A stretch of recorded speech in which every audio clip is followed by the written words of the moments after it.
You destroy what you claim to want most. You call it weakness or self-hatred, but the unconscious has a different agenda entirely. Here's what this video will reveal. Self-sabotage is not an attack on yourself.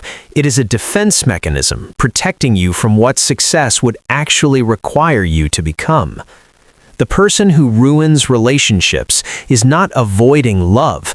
They are avoiding the sustained vulnerability that love demands. The person who destroys career opportunities is not rejecting achievement. They are rejecting the permanent visibility and accountability that achievement creates. What looks like self-destruction is actually self-preservation. And once you see how this mechanism operates, you cannot unsee it in your own patterns. Listen to how people explain their self-sabotage. I don't think I deserve good things. My inner critic is too strong. I have deep-rooted self-worth issues. These explanations center on deficiency, on damage, on a self that attacks itself out of hatred or trauma. This narrative is comforting in its own way. It frames you as a victim of your own psychology. It suggests that healing your self-worth would stop the pattern. It implies the problem is how you feel about yourself. But feelings are often cover stories for something the unconscious refuses to acknowledge directly. Watch what happens in the moments before sabotage occurs. A relationship deepens. Someone wants commitment, wants to see you regularly, wants to integrate you into their life. You feel trapped, suffocated, like you are losing something essential. Then you pick a fight over nothing, or you withdraw emotionally, or you create distance through behaviors so intolerable they have no choice but to leave. Afterward, you feel guilty. You promise to do better next time. But notice what else is present beneath the guilt. Relief. The pressure is gone. No one is expecting consistency from you anymore. No one is close enough to see your flaws on a daily basis. You are free again. This relief reveals the truth. The sabotage was not punishment. It was escape. Success is not just about having something, it is about becoming someone. The promotion means sustained performance under observation. It means people watching for mistakes, comparing you to standards, expecting you to prove you belong there. The committed relationship means being seen fully. It means someone witnessing your worst moments, your weaknesses, your limitations, and choosing whether to stay. The creative recognition means ongoing pressure. It means your next work will be measured against your last work. It means you can no longer hide behind potential. Success demands transformation into a version of yourself whose capabilities you have never tested. And self-sabotage prevents you from discovering whether that version can actually exist. The unconscious cannot let you simply refuse success.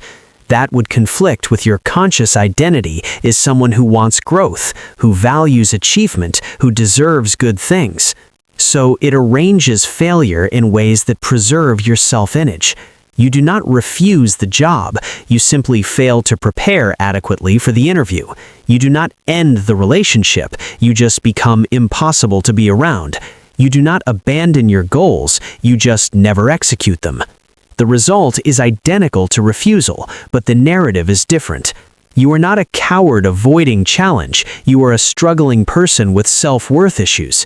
This second story generates sympathy rather than judgment. It frames you as damaged rather than deliberate. But the unconscious knows exactly what it is doing. It is keeping you in familiar territory. Territory where expectations are low, where no one is counting on you, where failure is already assumed.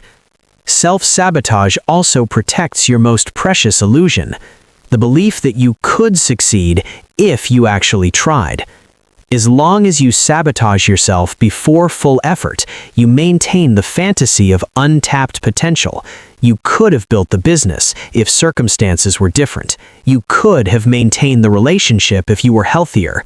These fantasies require one condition: they must never be tested.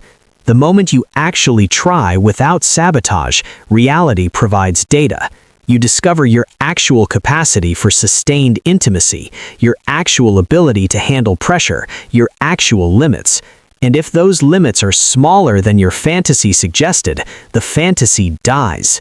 Self-sabotage keeps it alive. It keeps the idealized version of yourself intact, the version that exists in potential, never measured, never found wanting. There is one more layer here. Failure is known. You understand how to navigate it. You know how to expect yourself and others when things fall apart. Success is unknown territory. You do not know who you become when you have what you want. You do not know what new anxieties will emerge. You do not know if you can sustain it or if you will lose it and suffer even worse pain than you feel now. The unconscious chooses the familiar suffering over the unfamiliar joy. It selects the hell you know over the heaven you do not know. It picks destruction over expansion because destruction, at least, is predictable. This is not self-hatred. This is risk management operating beneath conscious awareness. So look at your pattern of sabotage with new eyes, not as evidence of low self-worth, but as evidence of protection. What would success force you to become? What would you have to sustain? Who would be watching? What comfortable story about yourself would you have to abandon? The sabotage is not random. It is not a flaw in your character. It is a solution to a problem you refuse to consciously acknowledge. The problem is not that you hate yourself. The problem is that you know what success would cost, and you have decided not to pay it. Self-sabotage is not self-hatred. It is the unconscious protecting you from transformation you are not ready to undergo, from exposure you cannot handle, from sustained effort you do not want to give, from expectations you fear you cannot meet. You sabotage because succeeding would require you to become someone whose capabilities are unknown, someone permanently visible, someone who could fail publicly after claiming competence. The fantasy version of yourself is safer, the one who never tries, the one who preserves potential, the one who can always say they would have succeeded if they had really wanted to. That version never has to face its own limitations. And that's what you are protecting. Not your self-esteem, not your wounded inner child, your illusion of unlimited potential. The sabotage will continue because the alternative is discovering who you actually are instead of who you imagine you could be. And that discovery terrifies you more than any failure ever could.